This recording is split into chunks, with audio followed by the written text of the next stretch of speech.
नमस्कार, मैं प्रकाश वाघ दैनिक राशिफल कार्यक्रम में आप सभी दर्शकों के सामने फिर हाजिर हूँ। आज है दिनांक 28 अक्टूबर 2020। आज है फाल्गुन आश्विन शुक्ल द्वादशी आज और बुधवार प्रदोष भी है और शुक्र का आज अपने नीच राशि कन्या राशि में आज प्रवेश भी होने वाला है। विशेषकर आज पूर्वा भाद्रपद नक्षत्र जो मीन राशि में है। आश्विन शुक्ल द्वादशी और बुधवार के मायने देखे जाए तो व्यक्ति को अपने बुद्धि को प्रथम पूजनीय मानकर अपने बुद्धि रूपी अग्नि के लिए एक हवन का प्रयोग जरूर करना चाहिए।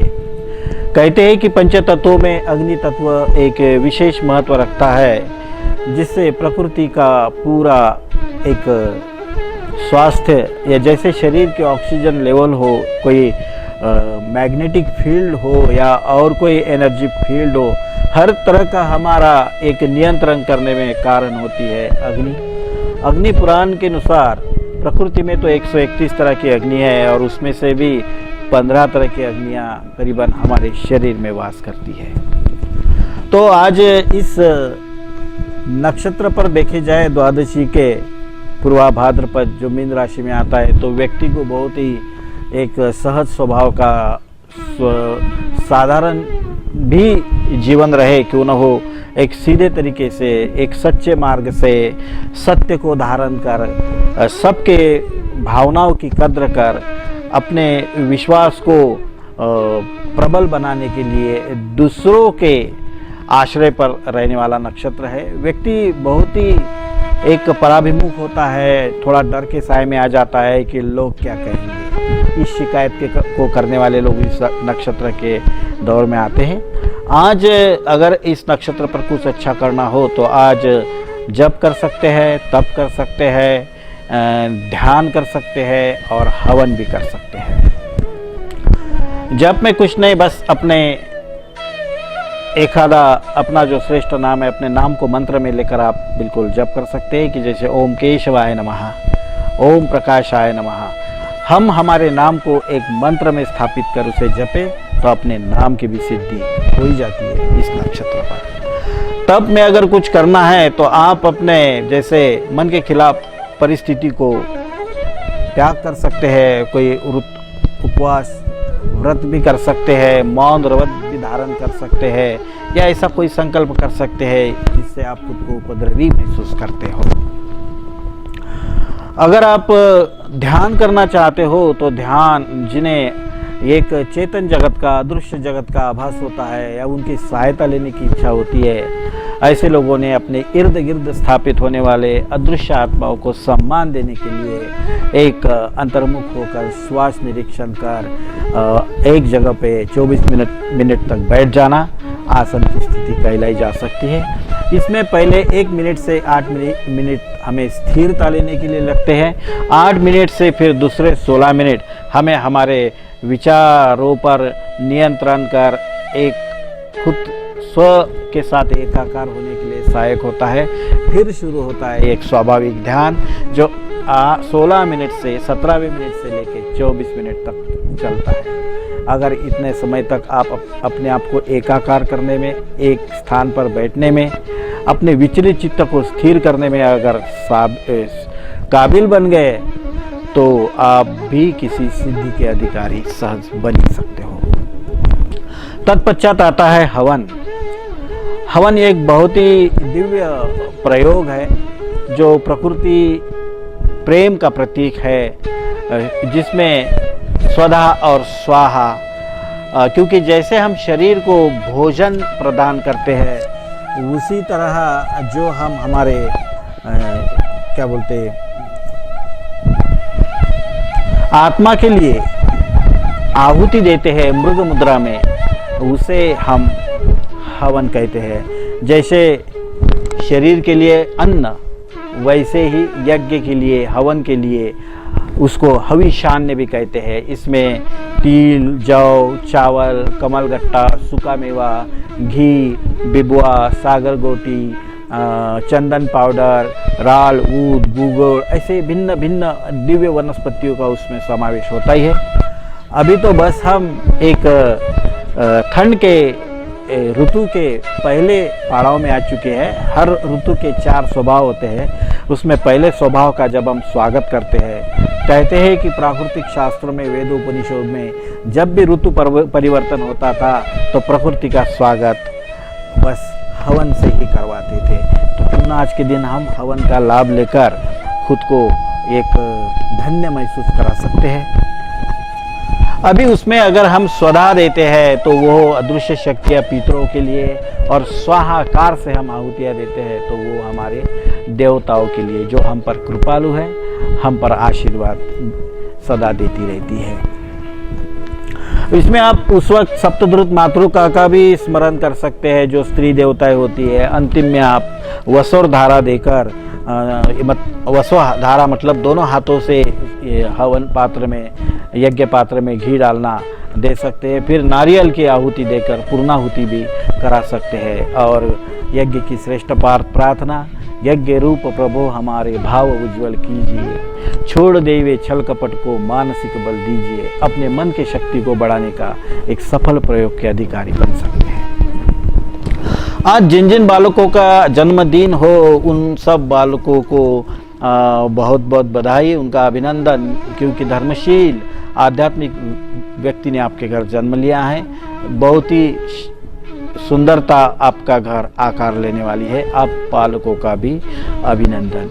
इसके बाद अभी आज जिनका जिनका भी जन्मदिन हो, उन सब दर्शकों को हमारे सिटी न्यूज़ चैनल परिवार की ओर से बहुत सारी शुभकामनाएं। आज के दिन अगर आपको कोई मुहूर्त का लाभ लेना हो, विशेष करके तो आप प्रपोज करना हो किसी को, तो आपके लिए सबसे अच्छा समय है। जैसे अगर आपको किसी को प्रपोज करना हो तो सबसे पहला समय है सुबह आप 6:21 से 7:46 में फ़ोन करके कोई मैसेज भेजकर उसमें सफलता अर्जित कर सकते हो। कंस्ट्रक्शन का अगर आपको काम करना है तो सबसे सुंदर 10:47 से 12:03 के समय में यह कार्य संपन्न कर सकते हो। लेन देन के लिए अगर किसी को बुलाना है तो दोपहर बाद 2:53 से 2:53 से हम उनको 1:28 तक के कार्य कर सकते हैं। अगर किसी को आज सीजरियन का ऑपरेशन करवाना हो आज के शुभ मुहूर्त पे, तो हम उसके लिए मतलब जैसे शाम को 4:10 से 5:44 का समय निर्धारित कर सकते हैं। कहीं आपको अगर आज जॉब ज्वाइन करनी हो तो बेहतर है आप 10:37 से 12:03 के बीच में वहाँ पहुँच सकते हो। अगर किसी पेशेंट के आपको मेडिकल ट्रीटमेंट शुरू करना है तो ज़रूर उसको शाम को 7:19 से 8:40 तक करवा सकते हैं। अगर आपको कोई कोर्ट केस करना हो, कोई मुकदमा दायर करना हो, तो उसके लिए भी सबसे अच्छा समय है आपके लिए जो सुबह 10:37 से 12:03 तक। तो इस समय को आप सम्मान देकर अपने जीवन की महत्वपूर्ण उपलब्धियां आसान करने में अदृश्य शक्ति की सहायता प्राप्त कर सकते हो। अब देखते हैं एक दर्शक जिन्होंने प्रश्न पूछा है आज के इस प्रदोष पर।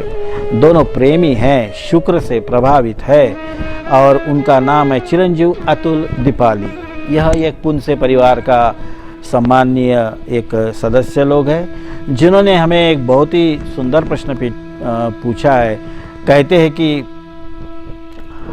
हम प्रेम समर्पण में क्या फ़र्क है, प्रेम समर्पण में क्या फ़र्क है। नांदगांव खंडेश्वर की निवासी है ये। 24 नवंबर 1991 का जन्म है, दिन है उनका, और आने वाले महीने में आपका जन्मदिन भी है और बहुत बहुत आपको आपके जन्मदिन की ढेर सारी शुभकामनाएं। देखिए, प्रेम, आकर्षण और समर्पण, यह 3 भिन्न भिन्न बातें हैं।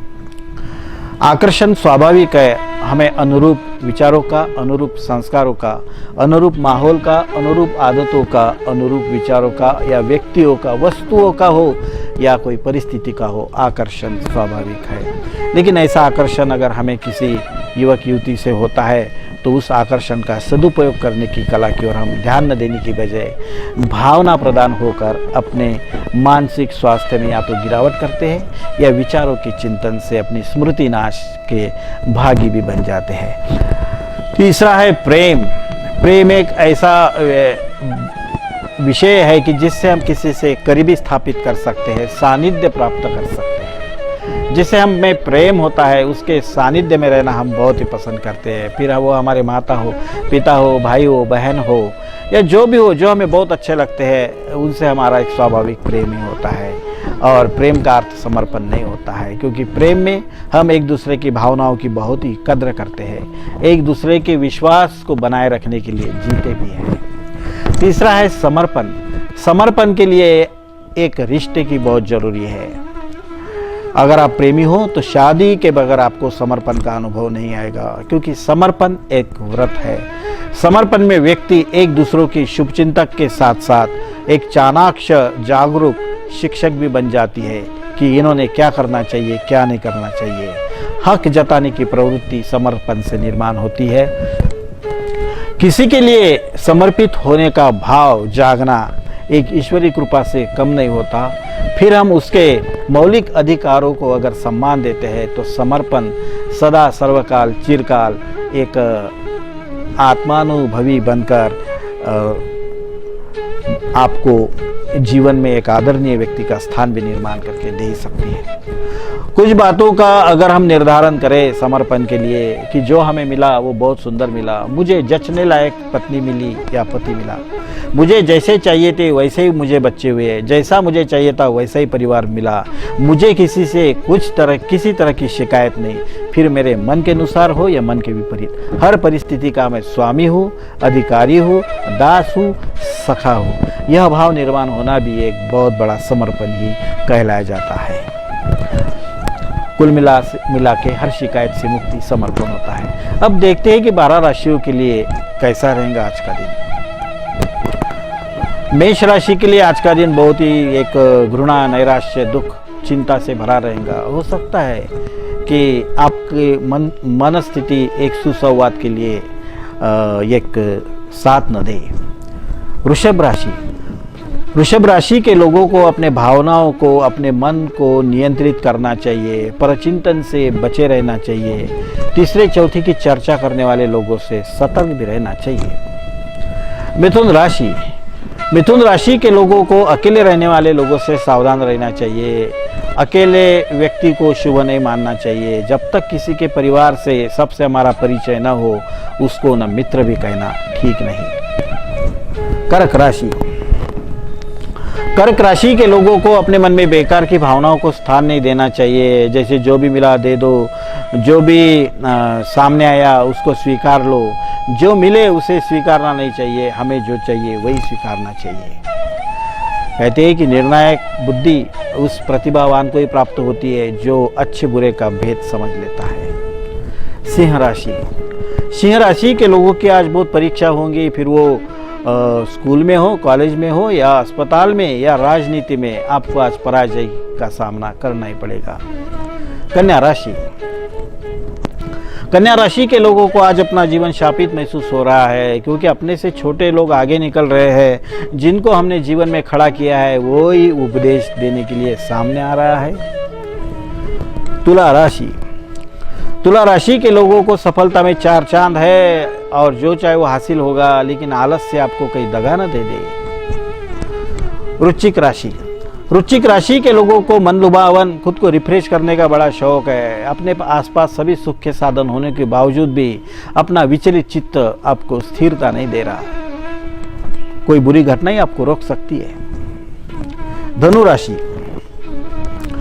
राशि के लोगों का आज थोड़ा अपना कारोबार छोड़ के, काम धंधा छोड़ के किसी के लिए जाना पड़ेगा। बेकार में आपका कोई समय बर्बाद करेगा, धन की मांग कर सकता है, बहाना देकर काम निपटाना बहुत अच्छा रहेगा। मकर राशि के लोगों को न जाने क्यों चित्र विचित्र आदतें लगी हुई है। अपने बुरी आदतों पर नियंत्रण न कर पाने का दुख मन को मतलब खोखला करके बना बैठा है। परिवर्तन कीजिएगा, स्थान बदलिएगा, लाभ मिलेगा। कुंभ राशि के लोगों को ऐसा लगता है कि अब जीवन में कुछ नहीं रहा, जिन पर भरोसा था वही दूर हो गए, जिन पर कभी अब खुद को समर्पित किया उसने ही धोखा दे दिया। अब न कोई शुभचिंतक रहा है न कोई साथी, बस अकेले मैं कहाँ तक लड़ूं। विश्वास रखिएगा, जो अकेला कर सकता है वो भीड़ भी नहीं कर सकती है। मीन राशि, मीन राशि के लोगों का आज घर में ही रहने का मन करेगा। घर में परिवार के साथ मनोरंजन करने का, आमोद प्रमोद करने का, विनोद करने में समय व्यतीत होगा। कुछ 2 पैसे का खर्च भी बचेगा और बाहर के जीवन से आप मुक्त रहेंगे। पारिवारिक स्वास्थ्य, पारिवारिक सुख क्या होता है यह आपको देखने को मिलेगा। यहाँ पर हम 12 राशियों का भविष्य कथन समापन कर आप सभी दर्शकों को भी आह्वान करते हैं कि इस कार्यक्रम में सम्मिलित होकर आप भी इस दैनिक राशिफल का लाभ उठा सकते हैं। बस मैं प्रकाश वाग आप सभी से आज लेता हूँ इजाज़त। बस इतना ही। हरिओम तत्सत।